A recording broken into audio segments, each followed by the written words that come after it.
President, and gentlemen, ladies of the House, standing here with 8 minutes in my hands and at this venerable and rather magnificent institution, I was going to assure you that I belong to the Henry VIII School of Public Speaking, that as Henry VIII said to his wives, I shall not keep you long. But now finding myself the seventh speaker out of 8 in what must already seem a rather long evening to you, I rather feel like Henry VIII's last wife. I more or less know what's expected of me, but I'm not sure how to do it any differently. Perhaps what I should do is really try and pay attention to the arguments that were advanced by the opposition today. We had, for example, Sir Richard Ottaway challenging the very idea that it could be argued that the economic situation of the colonies was actually worsened by the experience of British colonialism. Well, I stand to offer you the Indian example, Sir Richard. India's share of the world economy when Britain arrived on its shores was 23%. By the time the British left, it was down to below 4%. Why? Simply because India had been governed for the benefit of Britain. Britain's rise for 200 years was financed by its depredations in India. In fact, Britain's industrial revolution was actually premised upon the deindustrialization of India. The handloom weavers, for example, famed across the world, whose products were exported around the world, Britain came right in. There were actually these weavers making fine muslin, light as woven air, it was said. And Britain came right in, smashed their thumbs, broke their looms, imposed tariffs and duties on their cloth and products, and started, of course, taking the raw materials from India and shipping back manufactured cloth, flooding the world's markets with what became the products of the dark and satanic mills of Victorian England. That meant that the weavers in India became beggars, and India went from being a world-famous exporter of finished cloth into an importer, went from having 27% of world trade to less than 2%.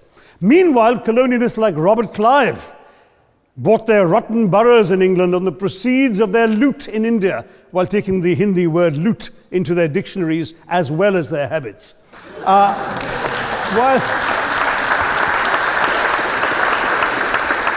And the British had the gall to call him Clive of India, as if he belonged to the country, when all he really did was to ensure that much of the country belonged to him. By the end of the 19th century, the fact is that India was already Britain's biggest cash cow, the world's biggest purchaser of British goods and exports, and the source of highly paid employment for British civil servants. We literally paid for our own oppression. And as has been pointed out, the wealthy Victorian British families that made their money out of the slave economy, 1/5 of the elites of the wealthy class in Britain in the 19th century owed their money to transporting 3 million Africans across the waters. And in fact, in 1833, when slavery was abolished, what happened was that a compensation of £20 million was paid, not as reparations to those who had lost their lives or who had suffered or been oppressed by slavery, but to those who had lost their property. I was struck by the fact that your Wi-Fi password at this union commemorates the name of Mr. Gladstone, the great liberal hero. Well, I'm sorry, his family was one of those who benefited from this compensation.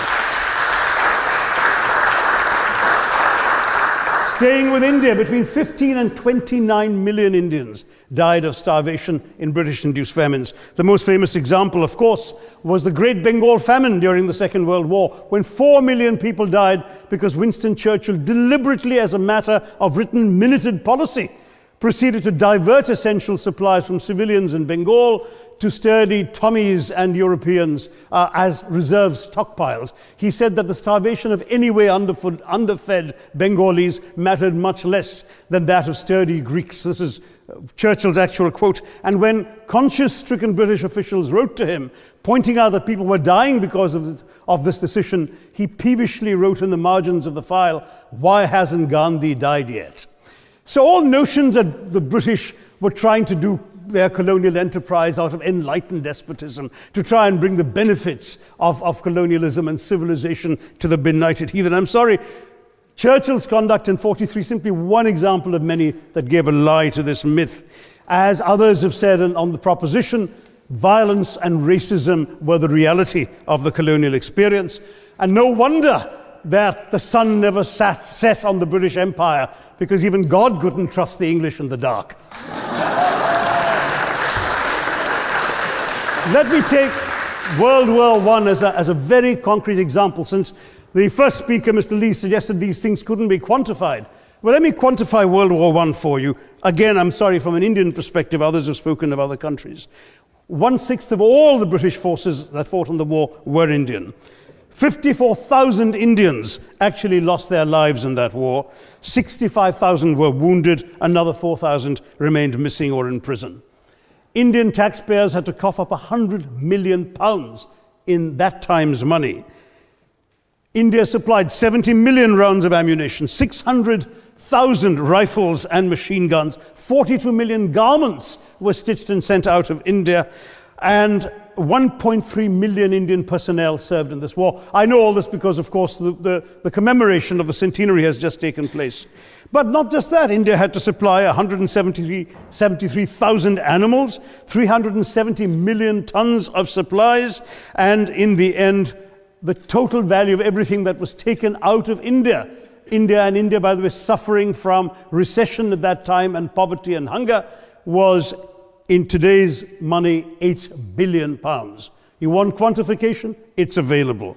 Second World War, it was even worse, 2.5 million Indians in uniform. I won't belabor the point, but of Britain's total war debt of £3 billion, in 1945 money, 1.25 billion was owed to India and never actually paid. Somebody mentioned Scotland. Well, the fact is that colonialism actually cemented your union with Scotland. You know, the Scots had actually tried to send colonies out before 1707. They'd all failed, I'm sorry to say. But then, of course, came union, and India was available, and there you had a disproportionate employment of Scots. I'm sorry, Mr. Mackenzie has to speak after me. Engaged in this colonial enterprise as soldiers, as merchants, as agents, as employees, and the earnings from India is what brought prosperity to Scotland, even pulled Scotland out of poverty. Now that India is no longer there, no wonder the bonds are loosening. Now, we've heard other arguments on this side. There's been a mention of the railways. Well, let me tell you, first of all, as my colleague, the Jamaican High Commissioner, has pointed out, railways and roads were really built to serve British interests and not those of the local people. But I might add that many countries have built railways and roads without having had to be colonized in order to do so.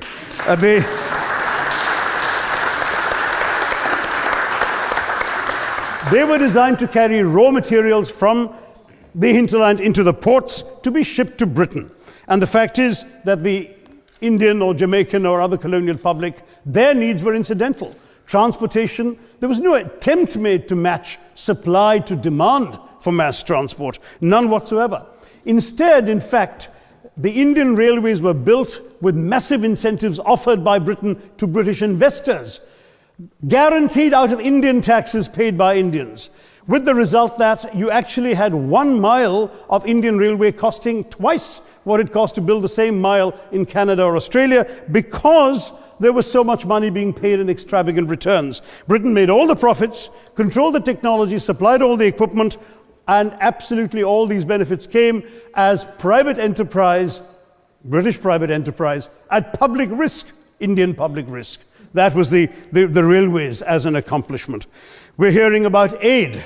I think it was again Sir Richard Ottaway who mentioned British aid to India. Well, let me just point out that British aid to India is about 0.4% of India's GDP. The government of India actually spends more on fertilizer subsidies, which might be an appropriate metaphor for that argument. If I may point out as well,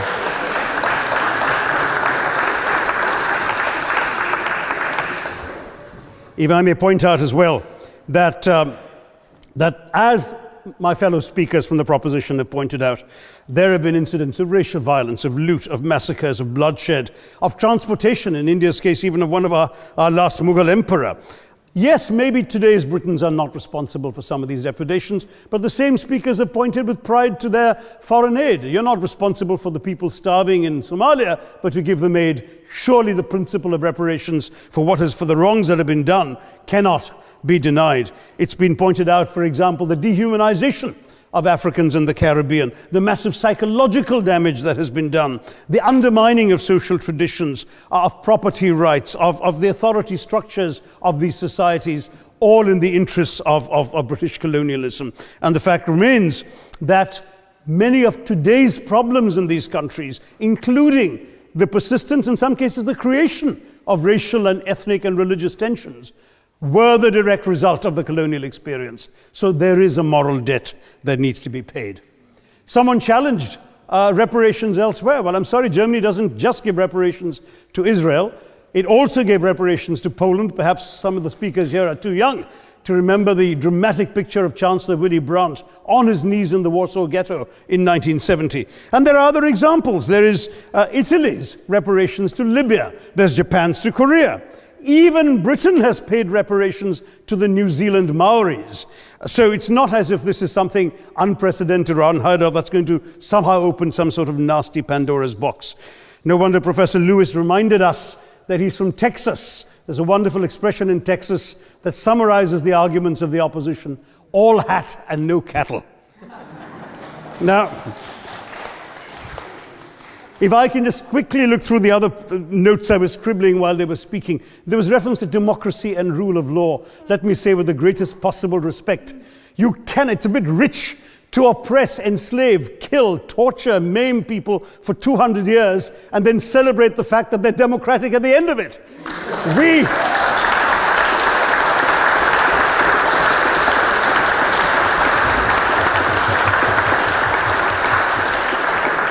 We were denied democracy, sir. We had to snatch it, seize it from you. With the greatest reluctance, it was conceded in India's case after 150 years of British rule, and that too with limited franchise. Yes, indeed, ma'am. The opposition spoke quite highly of Greek and Athenian democracy on which the West should pride itself, and spoke of liberty and equality in that same name. The Athenian democracy was only functioning because of the slave society on which it was built. That's the nature of colonisation. All right, I don't think that needs contradiction, not from me at any rate. But if I may just point out, I think the argument made by a couple of the speakers, the first speaker, Mr. Lee in particular, conceded all the evil atrocities of colonialism, but essentially suggested that reparations won't really help. They won't help the right people. They'll be used as a propaganda tool. They'll embolden people like Mr. Mugabe. It's always nice how in the old days, I'm sorry to say that the people of the Caribbean used to frighten their children into behaving and sleeping by saying Sir Francis Drake would come after them. That was a legacy of that. Now it's Mugabe will be there. So this is the new sort of Sir Francis Drake of our times. The fact is very simply, sir, that we are not talking about reparations as a tool to empower anybody. They're a tool for you to atone for the wrongs that have been done. And I am quite prepared to accept the proposition that you can't put a monetary sum on the kinds of horrors people have suffered. Certainly no amount of money can expiate the loss of a loved one, as somebody pointed out there. You're not going to be able to figure out an exact amount. But the principle is what matters. The fact is that to speak blithely of sacrifices on both sides, as an analogy was used here, a burglar comes into your house, ransacks the place, stubs his toe, and you say, well, there was a sacrifice on both sides. That, I'm sorry to say, is not an acceptable argument. The truth is that we are not arguing specifically that vast sums of money need to be paid. The proposition before this House is the principle of owing reparations, not the fine points of how much is owed, to whom it should be paid. The question is there a debt? Does Britain owe reparations? As far as I'm concerned, the ability to acknowledge a wrong that has been done, to simply say sorry, will go a far, far, far longer way than some percentage of GDP in the form of aid. What is required, it seems to me, is accepting the principle that reparations are owed. Personally, I'd be quite happy if it was £1 a year for the next 200 years after the last 200 years of Britain and India. Thank you very much, Madam President.